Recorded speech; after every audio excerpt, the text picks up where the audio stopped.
Welcome to Medicine Across a Lifetime. Today we are diving into the aging immune system and how physicians can protect older adults beyond just vaccines. We hear a lot about flu shots and boosters, but what happens when recovery takes longer than expected or when lingering symptoms appear? To explore this, I'm joined by patient Kenneth Star and physician Dr. Quan. Let's start with Kenneth. Can you share your experience after your recent illness? Absolutely. I am 80 years old, fairly active, and I thought a mild respiratory infection would pass quickly. But weeks later, I felt extreme fatigue, shortness of breath, and confusion. Even though I appeared healthy on the surface, the infection left lingering effects I did not anticipate. It was challenging, and it really made me realize how aging impacts the immune system in ways we do not always notice. Kenneth's story is a perfect example of why vaccination alone is not enough. As we age, immune responses weaken, making post-viral recovery slower and more complex. Physicians need to combine vaccination with lifestyle interventions, proper sleep, nutrition, exercise, and structured follow-up to monitor lingering symptoms. By taking a proactive, holistic approach, we can protect older adults' immune resilience and improve long-term outcomes, not just treat acute illness. That's such a powerful opening. Thank you both. Kenneth, you mentioned lingering effects and not noticing. Can you elaborate a bit more on what those lingering effects felt like? Was it just physical, or did it affect your mental clarity, your mood, anything like that? Oh, absolutely, Jane.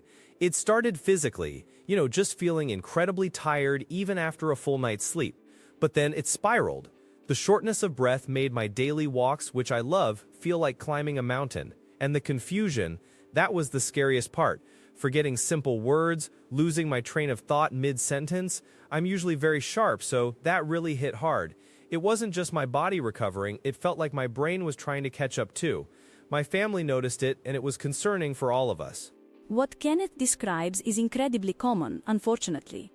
We often focus on the acute phase of illness, the fever, the cough, but for older adults, the post-acute phase can be more debilitating. That fatigue and brain fog he mentioned, it's often a sign of persistent inflammation, what we call inflammaging, which is chronic low-grade inflammation that increases with age.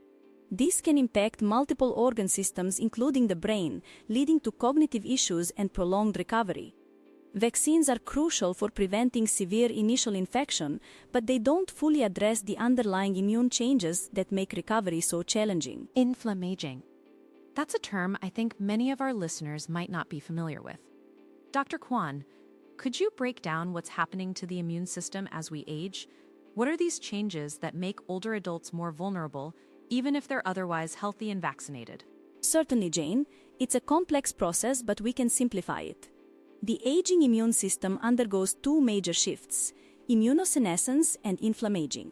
Immunosenescence refers to the gradual deterioration of the immune system's effectiveness. Our T cells and B cells, the soldiers of our immune system, become less diverse and less responsive. They don't recognize new threats as quickly or as robustly, and they don't produce as many potent antibodies.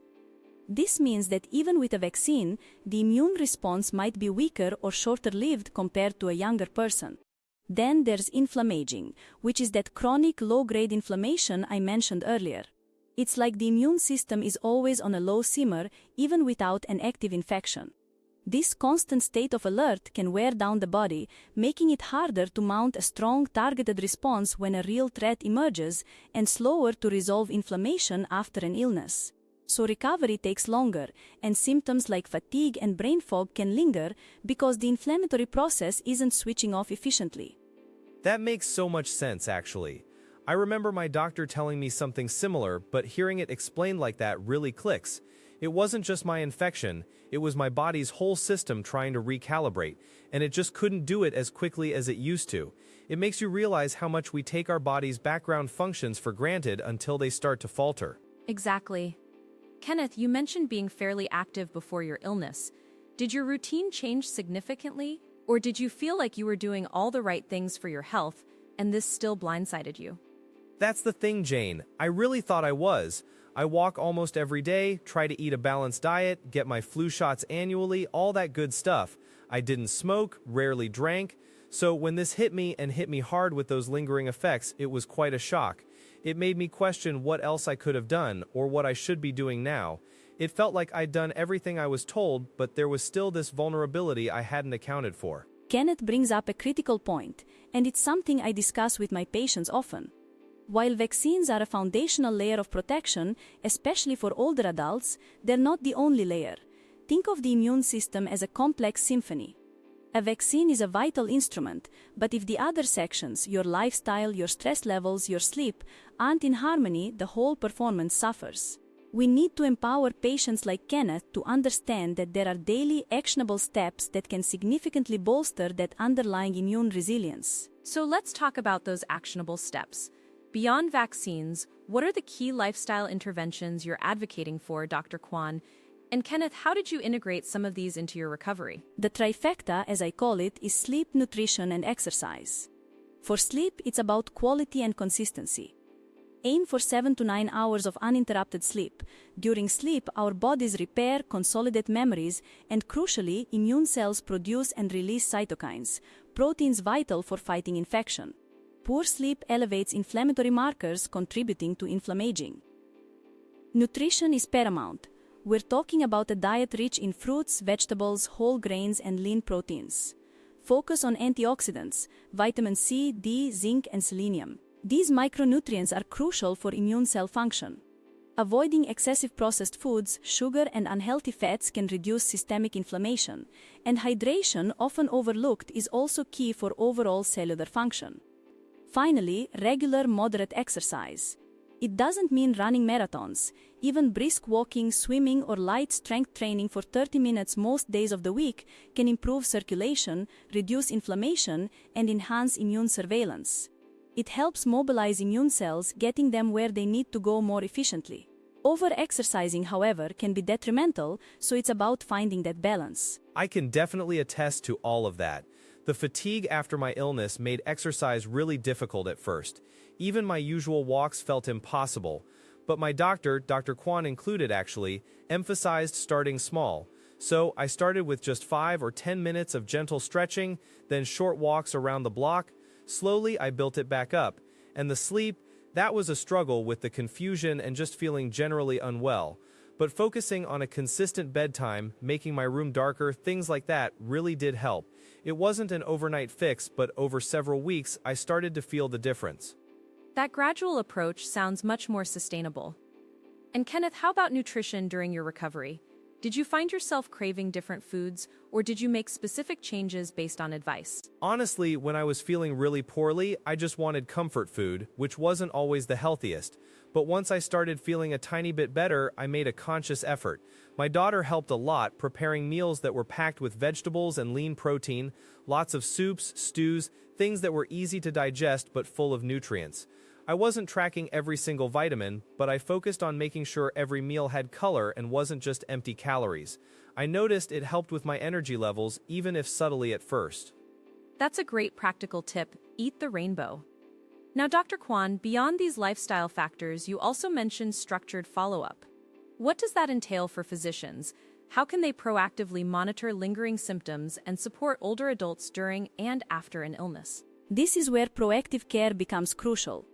It starts with careful listening, truly understanding the patient's narrative beyond just their chief complaint. For older adults, especially after an infection, a follow-up appointment isn't just to check if the fever is gone. We need to specifically ask about persistent fatigue, changes in cognition, mood disturbances, sleep quality, and functional decline. Things like, are you able to do your groceries as easily, or are you having trouble managing your medications? We might also consider certain blood tests to look for ongoing inflammatory markers or assess nutritional deficiencies like vitamin D levels, which are critical for immune function.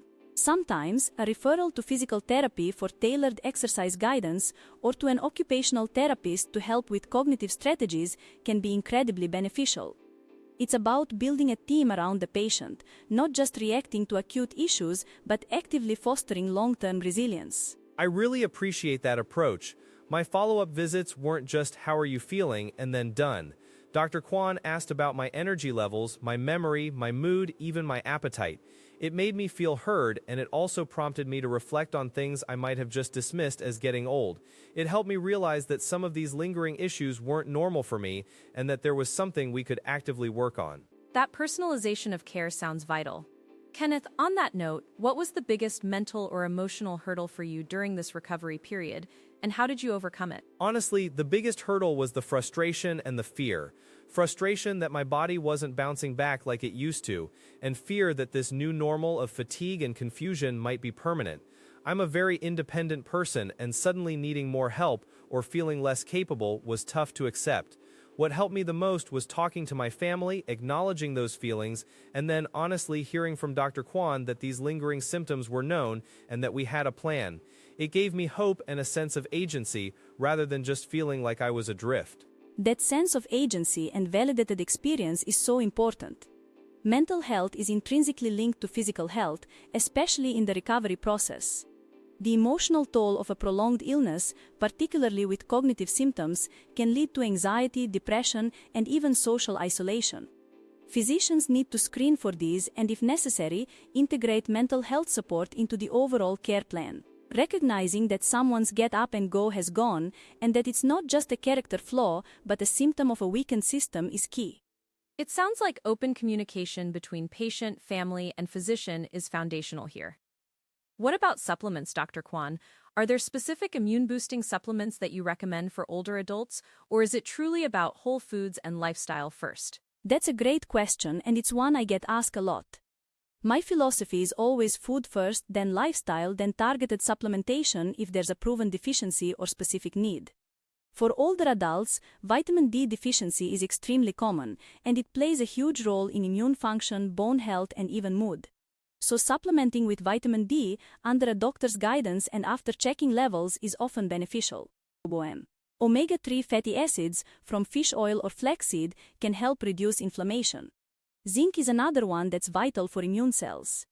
However, I always caution against a more is better approach with supplements. High doses of certain vitamins or minerals can actually be harmful. It's best to discuss any supplement regimen with your doctor to ensure it's safe, effective, and doesn't interact with other medications. I can second the vitamin D. My levels were a bit low, and taking a supplement made a noticeable difference in my overall energy, especially during the darker months. But I didn't just start taking it. Dr. Quan checked my levels first, and we talked about the right dose. That felt much safer than just grabbing something off the shelf. That's excellent advice for our listeners. So as we wrap up, what's the single most important message you'd want to convey to older adults and their caregivers about protecting the aging immune system, Kenneth? For me, it's don't dismiss lingering symptoms as just getting old. Pay attention to your body. If something feels off or recovery is taking much longer than you'd expect, talk to your doctor about it, and be an active participant in your own health. Those small daily habits, a good night's sleep, a nutritious meal, a short walk, they truly add up and make a big difference in how your body can fight back and recover. And Dr. Quan, what message would you like to share with your fellow physicians and healthcare providers?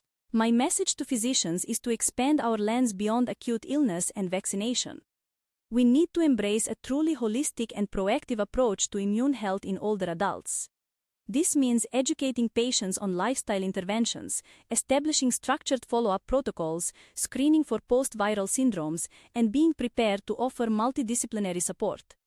Our goal isn't just to prevent infection, but to preserve immune resilience and enhance the overall quality of life and functional independence across their lifetime. It's about building a robust shield, not just patching a hole after it appears. That's a powerful call to action for everyone involved. Kenneth Star, thank you so much for sharing your personal journey and insights with such honesty. And Dr. Quan, your expertise and practical guidance have been invaluable today. It's clear that protecting the aging immune system requires a comprehensive strategy that goes far beyond the initial shot. By focusing on sleep, nutrition, exercise, and proactive follow-up, we can truly empower older adults to live healthier, more resilient lives. Thank you both for joining us on Medicine Across a Lifetime. And to our listeners, thank you for tuning in. We'll catch you next time.